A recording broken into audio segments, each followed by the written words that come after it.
All right, we're back. Empire's Finest, episode 19, part of the Vendetta Sports Media Podcast Network. I'm your host, Adam Krieger. To my right, nope, yeah, my left. I think I forget now that we're back in Zoom. The man, the myth, the legend, Ant Font One. Font, what's going on, buddy? What's going on, everyone?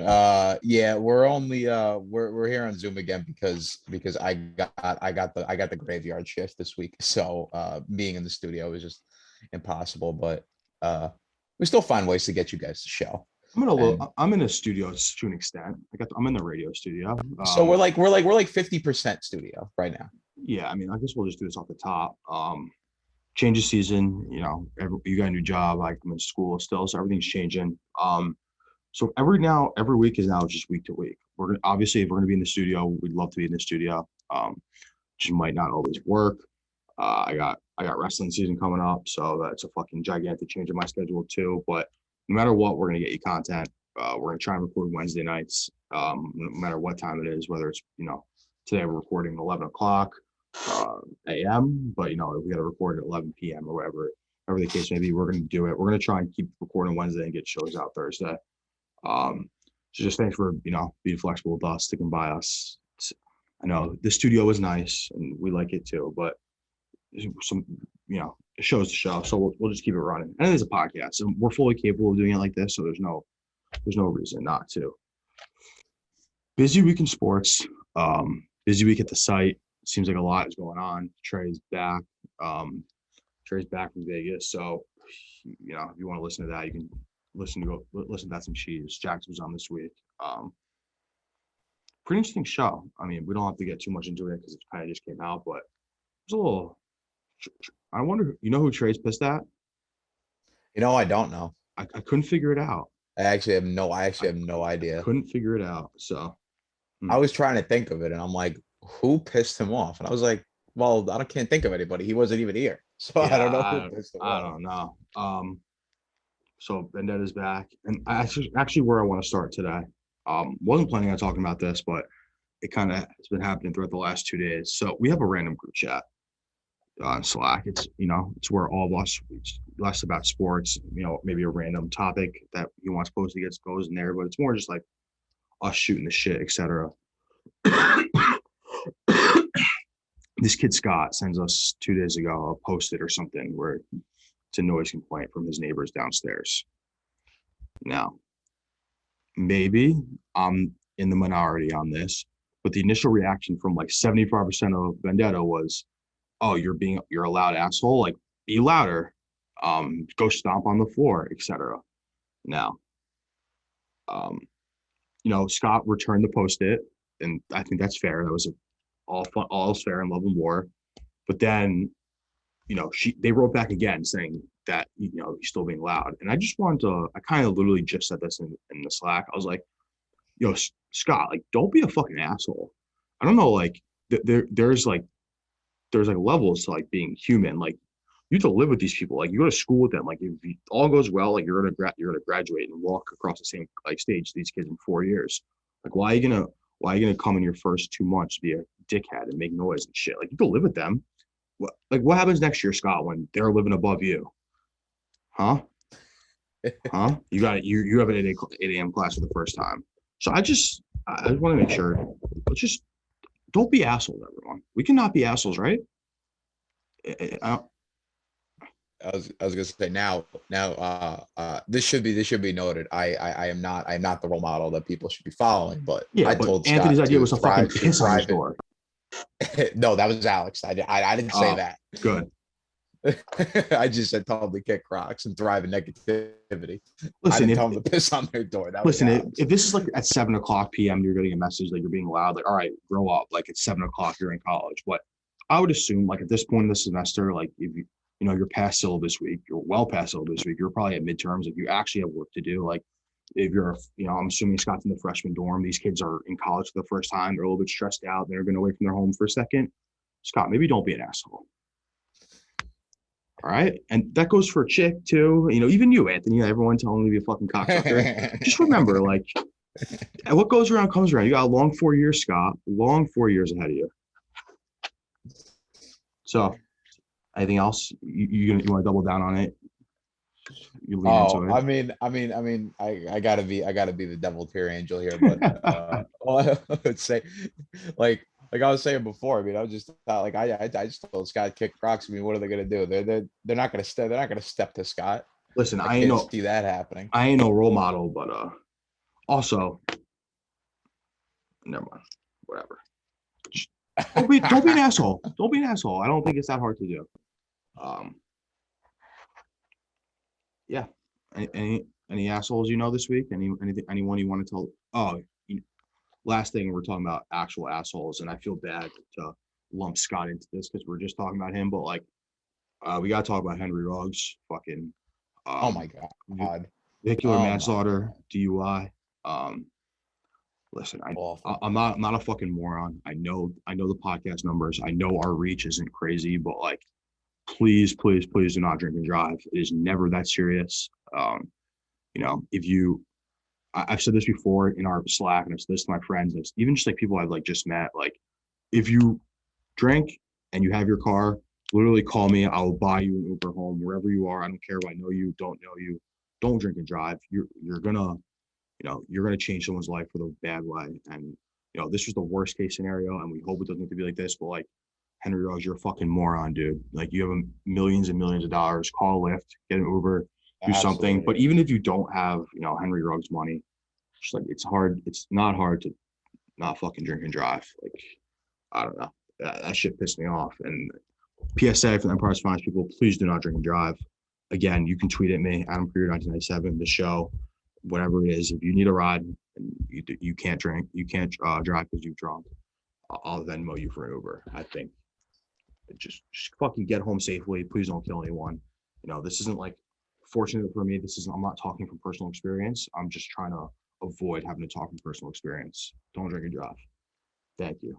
All right. Yeah, I remember you would tell me about that, like when I first met you, and you would come when you were on when you first got to Vendetta. I remember we were on a podcast and whatever, we were just talking, and you were like, yeah, I hate drinking. I hate drinking and driving. I Like, know it's my number one pet peeve. if my friends have one beer, I take their keys.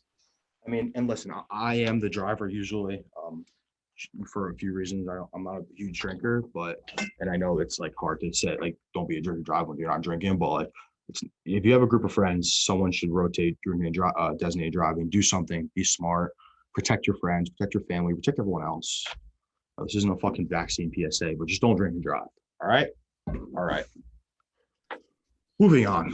I don't know why we had to get a little bit serious on a Wednesday morning, but Had to drop some knowledge on people real quick. all right.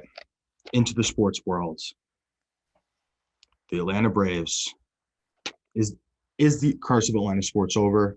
The Atlanta Braves beat the Houston Astros in Game 6, beat them fucking handily in Game 6 in Houston. You and I are both falling very different sides of this World Series. Even though we can both agree that this World Series kind of was like, no one cared from the start. Braves Astros, it didn't move the needle. We said at the start, but congratulations to the Atlanta Braves. Fucking Mets were in first place for 103 days, and the team that beat them for the division won the World Series. So how about that? How about it? I mean, like, I'll tell you, I guess if you're a Mets fan, you want to take any solace in this.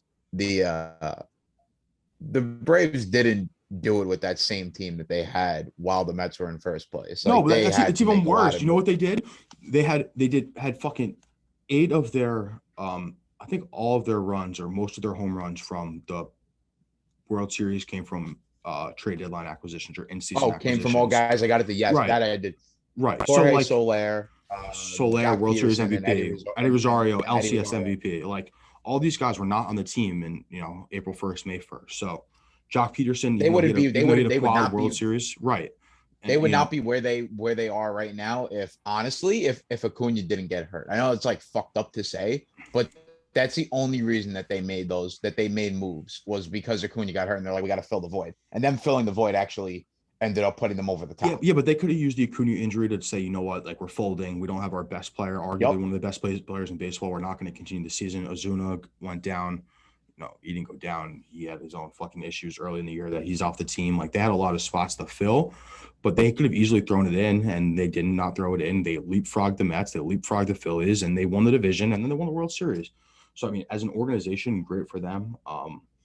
It just fucking royally pisses me off. I guess I'm happy for Freddie Freeman. I really hope he was going to win a ring elsewhere. Um, but I mean, listen, that could have been the end of like that.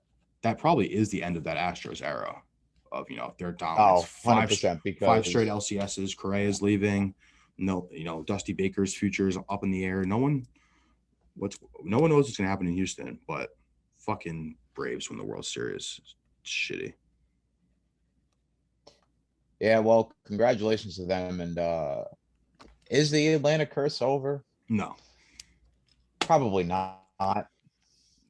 I tell you, the only we'll find out about Georgia in the college football playoff if Georgia breaks it, we'll find out if the curse is over or not. If they win it all, then it's definitely over. yeah, that plays for me. I mean, now we're just in the most exciting time of the year for me. Baseball, it's off season. Mets are on their probably fucking 12th president, baseball operations interview or candidate. I don't even know their interviews because they're not even getting approval for half of these fucking people to speak to. But so we'll see. And now everyone's on the table. I've heard rumors of Ron Washington, the third base coach, obviously a former manager. So I'm sure he'll get a few interviews. No one knows. We'll see. We'll see.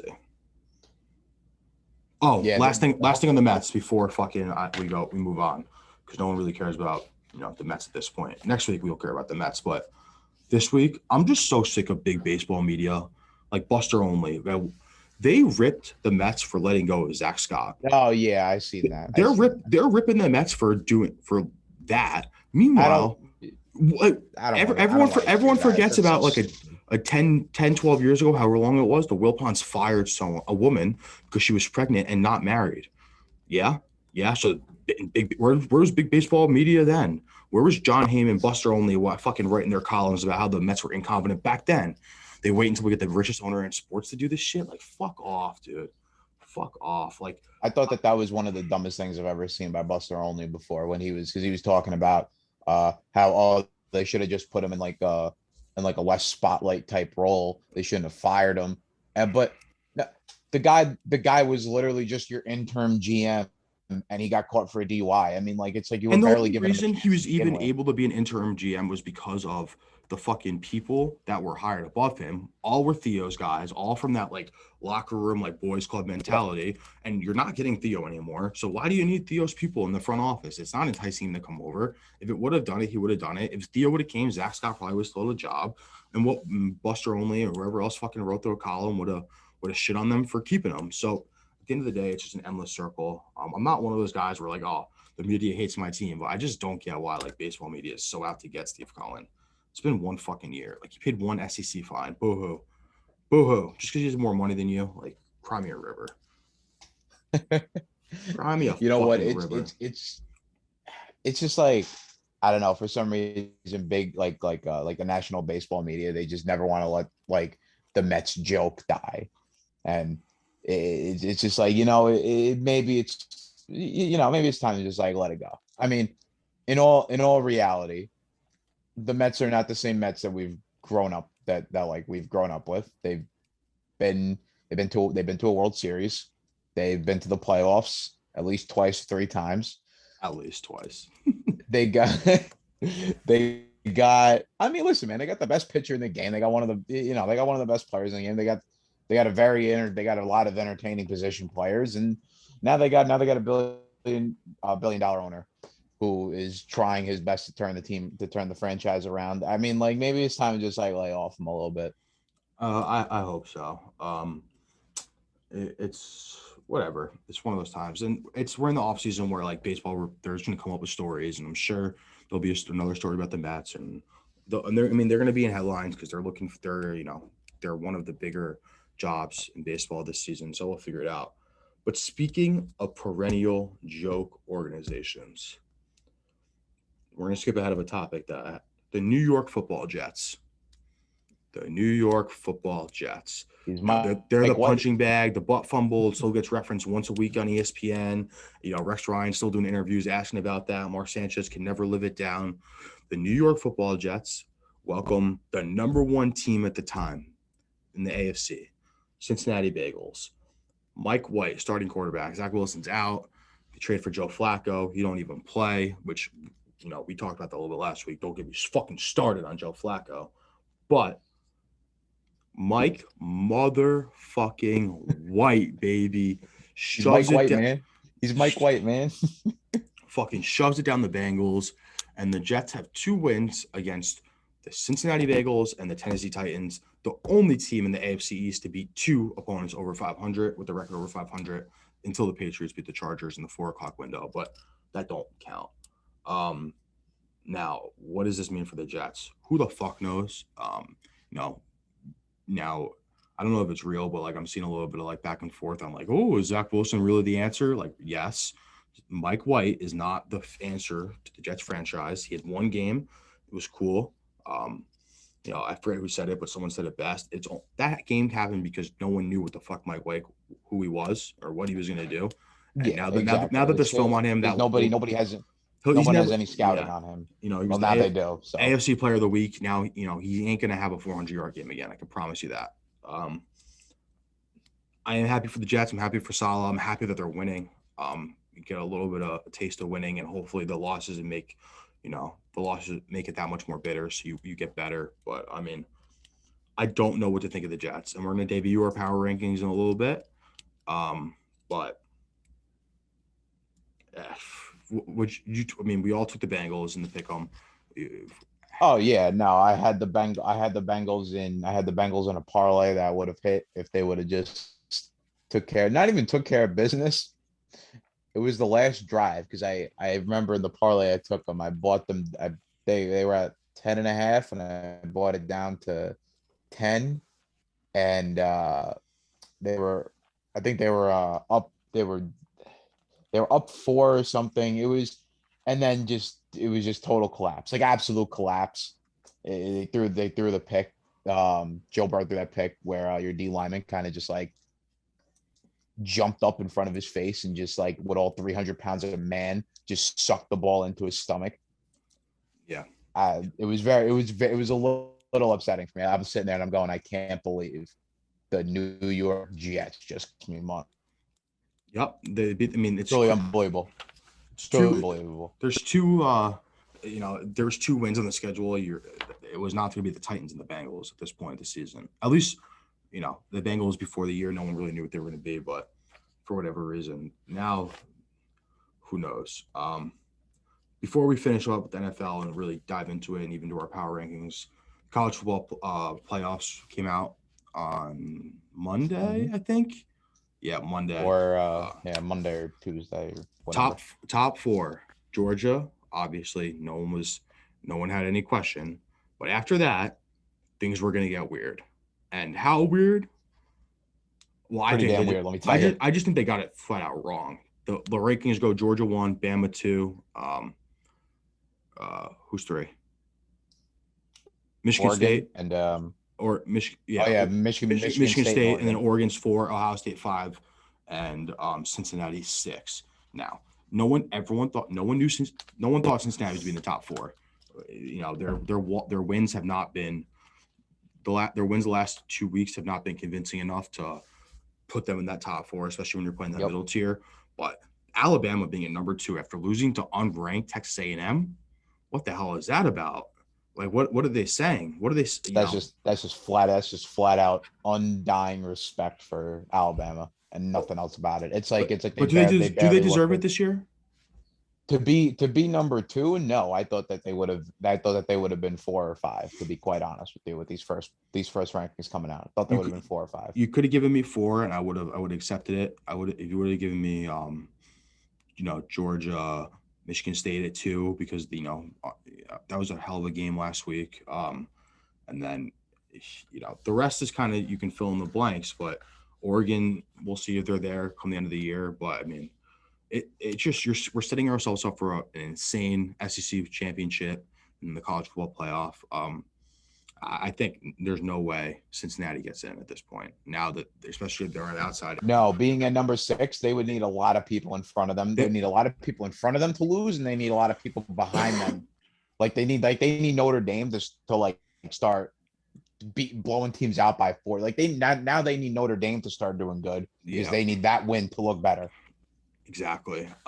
So they have a lot of what ifs going on, which is really what you don't want in a college football playoff. Like you just want to be in that position and just win out, and you're good to go. Yeah, if they were 4 or 5, I think that there's a very different percentage chance that they make it. But now that they're definitely not, they're not in the top 4 right now, I don't see the committee ever moving them up to the 4th spot because there's nothing coming up for them, or for, obviously like the college They really don't football have any good games left. Like conference schedule gets tougher be, for some of these teams like the SEC. The Ohio State has to play Michigan, and there are games ahead of them. But I can't, unless Michigan beats Ohio State and like Oregon loses to like a fucking no name, Arizona State or fucking the shitty team out west. That that shakeup is going to be too crazy. I don't think, but I just thought that Alabama being number 2 was absolutely wild. There's no way I have them. I can't fathom in my brain them being, the best. the only path I can see Cincinnati taking to get in, they have to literally blow out the rest of their schedule by like an average of 35 points a game. They need to blow out like everybody. They're going to need Ohio State. They're going to need Ohio State to lose another game. They're going to need Michigan State to lose a game. Probably you're going to want them to lose to Ohio State. You're going to need Oregon. You're going to need Oregon to get upset at some point. And they're going to need at least those 3 teams to lose, and they're going to need Notre Dame to climb up from 10 to at least 8, 7 or 8, I would say. Bottom line is it won't be this year. Cincinnati will not be in the college football playoff this year. Maybe next year. Maybe once they expand it and we get some more. They're going to just have to expand it for a Power 5 team to get in. I mean, a non-Power 5 team to get in. They're just going to need to expand it. And honestly, like I know everyone's going to sit there and say like, oh, like this is crazy. Like they're actually a good team and blah, blah, blah. Well, you know what? I'm sorry, but at the end of the day, you're playing a bunch of schools that flat out suck in your conference. You play one out of conference game, you win it against Notre Dame. All right, good team. But at the same time, Notre Dame is not the same team that they've been in years past. They are definitely a little flawed. And they're not the team that we thought they were going to be this year. So like their loss means nothing. And exactly. and you could have that same conversation with Georgia too. They barely beat Clemson to start the year. But that was when Clemson thought, everyone thought Clemson was Clemson. Clemson is not Clemson. So that loss means less. That loss, that win looks a little bit less on paper now, but, Georgia's taking care of business since then to prove it. If, it's going to be, the best case study for this is Ohio State and Oregon. Like Ohio State lost early to Oregon. Everyone thought their season was over. Yada yada yada. Now that Oregon has kind of come back from the bad loss against Stanford, now Ohio State looks better because they lost to the number 4 team in the nation. Right. All right. College football. We're getting into like peak college football season where it's getting fun. We're gonna get some all conference play. I mean, we've had some great games the last few weekends, but fucking Michigan State was a great game. That was a great game. I tell you what, the Iron Bowl this year is going to be very important. The Iron Bowl. Yep, because listen, I've seen Alabama in this spot before, having one loss with a very generous college football ranking. Going into the Iron Bowl, they can't be tripping up against Auburn. It's a rivalry game, and Auburn plays them extremely well every single year. So it's never a given with them, no matter how bad Auburn is. No matter how bad or how good Auburn is, it's that game's never a given. Auburn gets up for that game, obviously, every year. They do every year. Into the NFL. Last week we teased the debut of our NFL Power Rankings. Power ranked all 32 teams. But before we get to our rankings for heading into this week, anything you want to talk about from last week? We obviously hinted on, we talked about the Jets Bengals a little bit. All right, we'll start with Monday Night Football. Giants, Chiefs. We all had the Giants put the points. Everyone knew that was They covered. everyone knew that was the I should be game. happy. I should be happy, Should be happy. And but I'm normally you not. would say if you keep it close within the Chiefs, with the Chiefs, it's a moral win. We counted those for the Browns earlier in the year and all that stuff. Not the way the Chiefs have Not been this playing. Chiefs and not that game. Joe Judge had a No, chance to win the game. Um, multiple times she had a chance to put the game away and just didn't. he was punting and at midfield and just a bunch of shit that you really can't do. You want to beat the Chiefs, even on a down year. You All can't right. beat the Chiefs that way. Plus, the one fourth down that he didn't go for that really irked me was with about 5 minutes left. It's 4th and 4 from about the 50-yard line. What the hell are you doing punting to the Chiefs? Like, I'm sorry, but you know damn well Patrick Mahomes at a 2-minute drive. He's going to go down the field and score points. Whether he scores a touchdown or a field goal, he's scoring points. So but you got to keep the ball out of his hands. Punting in that situation made absolutely no difference. Why were you punting? Win the game. Stop having a loser mentality and try to win the freaking game. You had it was 4th and 4. It's not like it was 4th and 10. It's not like it was 4th and forever. It was 4th and 4. You could have, I know that there's a play in playbook where you could have picked that up, especially against that Chiefs defense, which I will just say right now, the Giants putting up 17 points on that awful Chiefs defense was one of the most ridiculous failures I've seen this year from this coaching staff. Daniel Jones is not the problem anymore. I think that has been made very clear. This guy has tried his very freaking best to do the most with the absolute least. Jason Garrett is sabotaging this man's career. Joe Judge has no freaking idea what the hell's going on. And I am so you want to talk about how much I was sold on Joe Judge by this point last year? It was well, by this point he was 1-7, and they kind of turned it around after that. But I was giving him chances. Now I'm all out of patience with him. I'm all out of patience with this coaching staff. I believe in Daniel Jones now, which is something I didn't believe last year. But you know what? He's really improved on the turnovers. Without his best offensive lineman, may I add, or any of his best weapons, he's still cut down on the turnovers a lot. And the kid's trying his best, man. I mean, there's just not much you can do when you don't have half of, like pretty much all of your playmakers. And at the same time, your coaching staff is just a bunch of bumbling idiots who call dumb plays all game.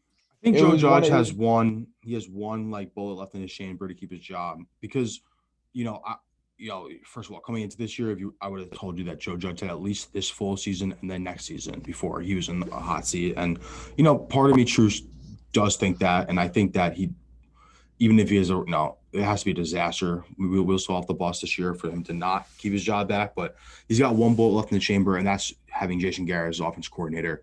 Fire Jason Garrett. Seem like you're making changes because, like you said, 17 points against that Chiefs defense is unacceptable. I know, and especially, I don't know how much you want to credit Jason Garrett with how Daniel Jones' progression this year. I mean, if you're a Giants fan, you better hope it's fucking none because when you all want to get rid of Garrett and then you're not going to want. I don't think it was. I don't think Garrett had anything to do with it at all. I just think Daniel Jones is just starting to just learn. But good for him. It's a joke. It's a flat out joke. What's going on with this guy? I'm just so sick. I'm so sick of Jason Garrett. He needs to. Yeah, man. They need to clean house, and the only problem with cleaning house now is that now you see that Daniel Jones actually is a capable quarterback. Now it's the GM that you bring in next. Are they going to want to just trade Daniel Jones, or are they going to do they even want him? Like now you bring in this whole thing, and it's like, can you live with yourself seeing the guy that you drafted 6th overall going to another team and actually having a pretty solid career? Like, can you live with yourself? I mean, I would assume at this point, Mara is not going to be, and Gettleman is not going to be on the trade of the state, to get rid of Jones because, get anything left that Gettleman will have to keep his job is tied to Daniel Jones, because this was probably his last draft if things go poorly. So I mean, we're gonna we'll have to figure it out. I don't see them moving on from him unless we have a disaster second half of the year. Oh, I could very well see it because they they fumbled the bag. To be quite honest with you, they just fumbled the bag. There were so many games this year that they should have won, that they needed to win because their schedule is not easy by any stretch of the imagination. Schedule is super hard, and they had a lot of games that they should have won that they didn't. The Falcons game, the Washington football team game, and now the Chiefs game. That's three losses on your sheet that should have been wins. The way that those games were played, the situations in those games, that they should be wins. You should be sitting here right now at 5-3. If they would have won all three of those games, we're talking about the Giants in a much different light. Very much different light. They're 5-3 and only 2 games back of Dallas for the division lead. We're talking about them in a much different light. But you know what? That's what loser mentality does. Loser mentality is losing games that you should win and getting blown out in games that you're supposed to lose. So this is the type of stuff that happens. And as far as I'm concerned, Joe Judge's not going to keep his job unless a miracle happens and they end up rattling off like 5 straight wins. But I don't see that happening either. Yeah, I don't see this team being capable of winning 5 straight in any sense of the situation or circumstances, regardless of their schedule. All right. Anything else from last week you want to talk about? I mean, I guess quick note was fucking Packers ended the Cardinals undefeated season last week at Thursday Night Football. Not that big of an upset. We all picked the Packers, I'm pretty sure. More of just the way Kyler Murray played for my fantasy team was more of an upset than them actually losing. Yeah, I mean I've had that this year with Mahomes. So. My blue chip golden boy Derrick Henry on my fantasy team now biting the dust. I was in first place, and now I lost my best player. Really? So, it's rough. It's rough out here. I'm sitting here trying to make trades for a running back left and right because I don't know when.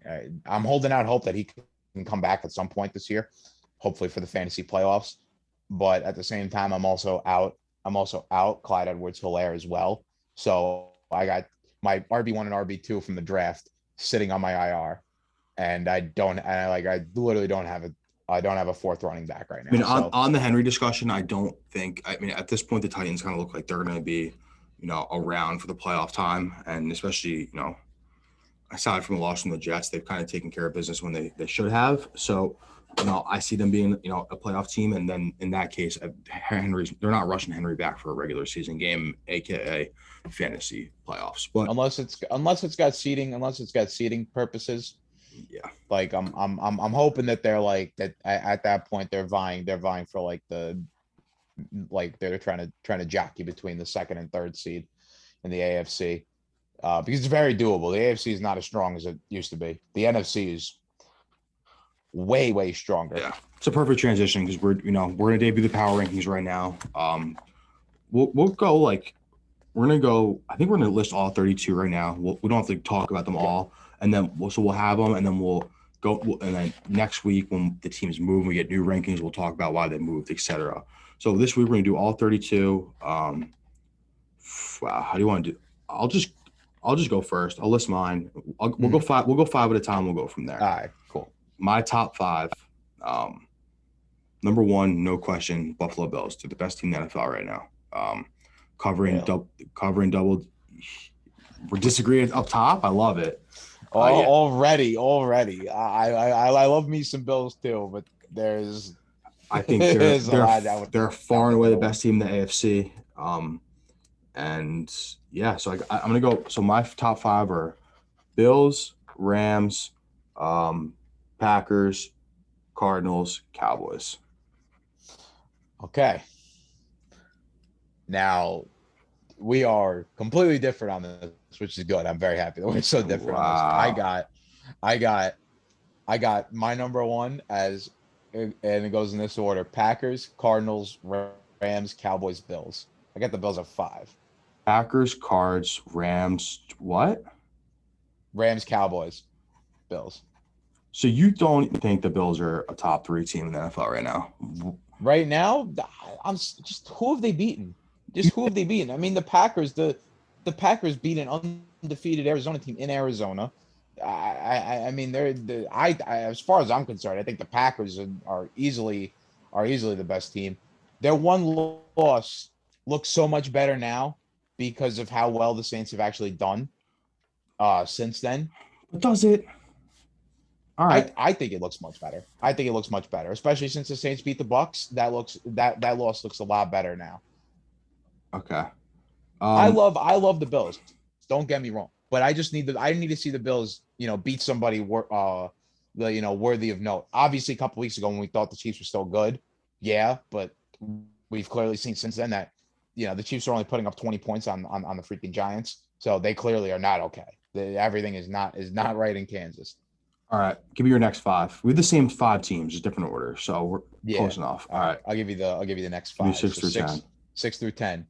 Bucks, Raiders, Ravens, Bengals, Saints. Bucks, Raiders.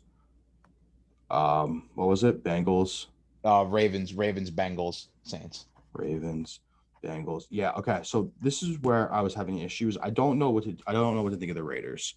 I don't. They're 5-2. They're just like in the middle of the pack. You got the Bucks on the outside looking in. I do too. Bucks are are six for me as well. So I go Bucks, Titans, Ravens, Bengals, Titans, Ooh. Ravens, Bengals. And the only reason I even put the Bengals on there is because even though they lost to the Jets only beat good teams apparently this year. I know I've been jumping on the fraud chains with the Titans, but maybe they are good and the Jets just only play up to good teams. I don't know what it is, but the Bengals are at 9, and then actually, surprisingly, I had the Patriots at 10. You had the Pats at 10. That's my Okay. stretch. You see, I had to drop the Titans like a lot because of the Derrick Henry injury, because they're just not the same team without him. He is the most True. valuable non-quarterback player in the entire NFL, and losing him is just such a big blow to that team. Like if Derrick Henry wasn't hurt and we come out of that game with the Titans rattling off 3 straight wins against the Bills, the Chiefs, The and Colts. playing a good game against the Colts. I I would honestly have. I'm not gonna lie. If Derrick Henry was healthy, I'd probably have the Titans at 5 instead of the Bills. Really? Yeah, I I guess I think beat I them would. head to head. I have them so far I separated that the count. head to I head doesn't count. even matter. I take head to head. I take head to head into account a lot more than probably other people do, but it's All right. definitely one of the things I take into account. Give me your next But five. yeah, so I'll give you. So we're at 11 through 15. Sure. All right, I got Titans, Chargers, Patriots, Steelers, Chiefs. Steelers, Chief. Yeah, I mean, I have obviously had the Pats a little bit higher. I that to me that win against the Chargers was something. I was not expecting that. I was against them all the way. The Pats are the team I can't get right this year. Every time I think they're bad, they're good and back and forth. Yeah, I mean, so I'll go. I got Chiefs at 11. I go Chiefs, Raiders, Steelers, 49ers, Saints. And the Chiefs are a debatable. I they were not in my top 10 because of the Chiefs, but they're because of their performance this year. But they're still the Chiefs, still have a chance of winning the Super Bowl. And like I feel like putting them anything below 14 is just like they're means that they're not capable of making the playoffs, and that's just obviously not the case. So I go Chiefs, Raiders, Steelers, 49ers, Saints. All right, hit me with your next All right, after the Chiefs. six, yes, 16 through 20. Browns, Panthers, 49ers, Vikings, Broncos. Now, I'll just say this right now. The 49ers, I have no idea if they're good or not. I still can't tell. Freaking 8 weeks into the season, I cannot tell you if the 49ers are a good team or not.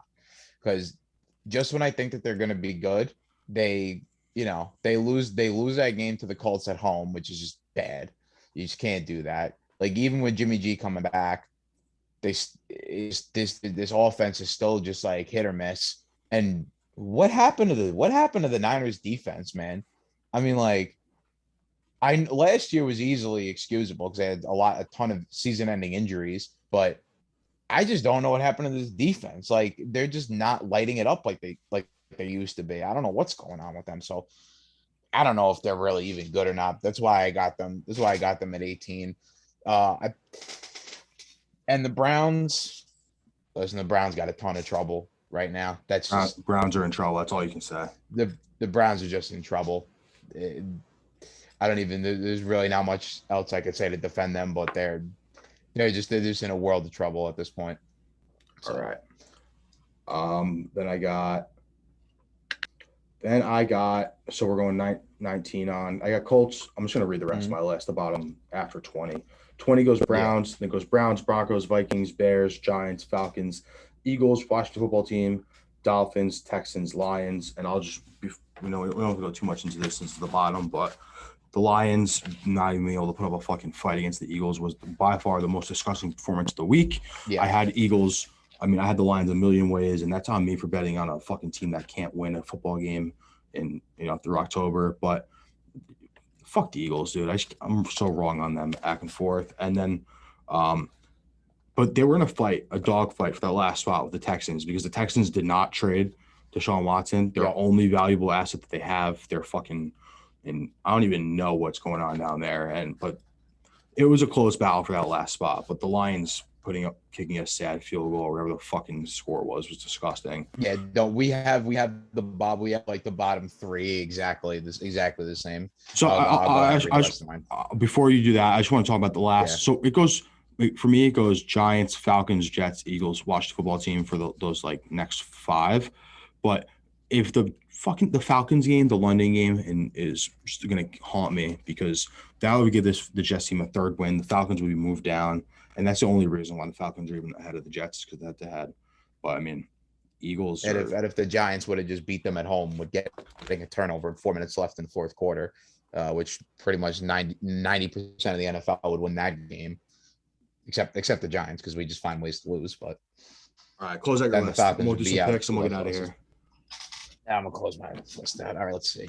I'm sorry guys, sunlight's going down on me in my room, but I got Eagles, Falcons, Colts, Jets, Seattle, Washington football team, the Giants, the Bears, the Jags, Miami, Houston, and the Lions. And the reason I got the Bears so low is because I really like it. Like, yeah, they have more wins than some of the teams I put ahead of them and probably better wins. But every time I just see the Bears, it's just like to me, they just don't scream good team. I mean, they really don't. I mean, Justin Fields, is making some, he makes some great plays, makes some boneheaded plays, but that's a rookie quarterback for you. And their offensive line is absolutely atrocious, like to the point where you can't even trust them like in almost any game. So that's why I got the Bears so low. But as for the Lions being last, I mean, what am I going to do? Put a winless team above anybody that's got to win. I mean, I can't even do that. So that's why the Lions are so low for me. All right. That's the power rankings. We'll every week we'll talk about how they change, whatnot. That'll just be like a natural conversation segment when we do the week in review. All right, into the picks, and this week I'll just we're going a little bit longer, but it's all good. So I'll do my picks first. First of all, I went 2-1 last week, putting me at 14, 11, and 1, but I'm plus 3 units on that, so we're still positive. Teaser. Gross. Teaser and the parlay, if you want to count the parlay as well. But I went 0-2 in the teasers, but I'm still up 6.5 units on that. And if you count the parlay, which I was a lean minus unit. So we're still up overall. Don't worry about that. I got 2 plays this week that like I got locked in, and then Anthony, you and I are going to have to workshop my third because I got 3 games that I don't know what to do. Gotcha.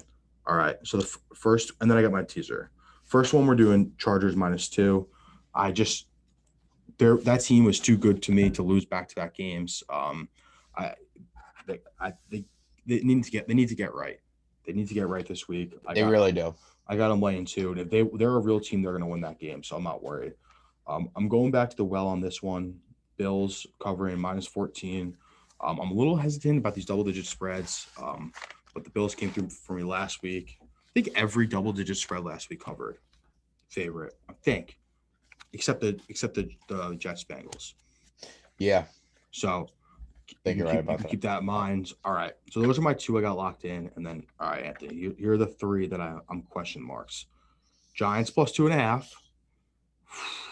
Do they get right?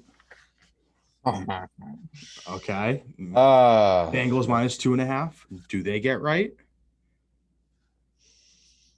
And then the last one I had is Packers +1, but obviously, literally right before we hit record, Aaron Rodgers tested positive for COVID, so he's not playing. That line got taken off the board, so I won't. That line's back on now. What is it? +7.5 for the Packers?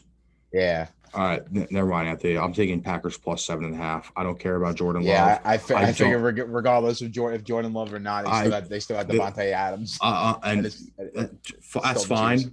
That's fine. I know Aaron Rodgers. That's obviously not ideal.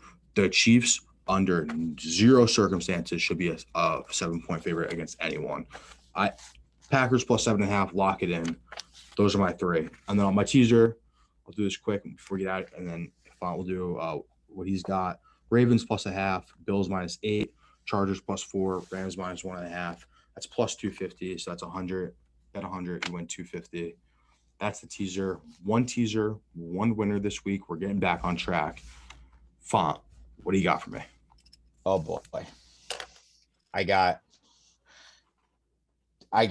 all signs are pointing to take the Giants here. Unfortunately, I hate when it does this. I really do, because I hate having to root for this team right now. Like, if having any faith in them. 73% of the bets and 89% of the money is going on the Raiders.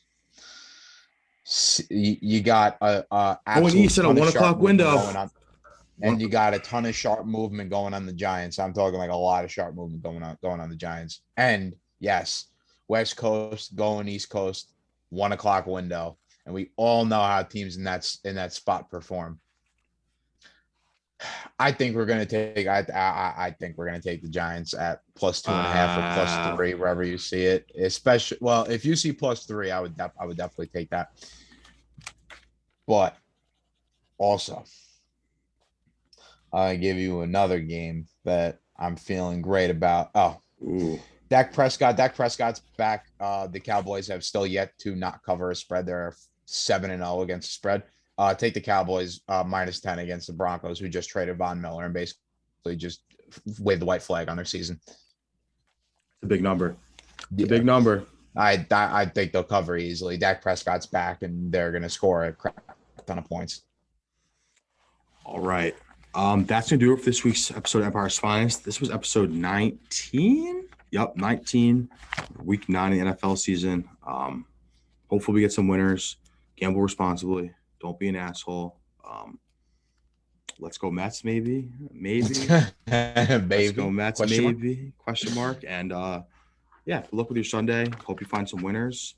You can follow myself at Adam Krieger 1997. Follow Anthony at @Ant_Font1. Follow the show. You guys know the socials at this point, but it's Empire's Finest, with the 1 on the Twitter is in the Empire. The 1 on the Instagram is in the Finest. So you can follow us there. Subscribe to the YouTube. Like the video. Comment your favorite part. Tailing us, you fading us. Let me know. Check out the Pick'em blog. It'll be in the post probably. If not, it'll be on the site. And that's all, folks. See you next time. Thanks for listening.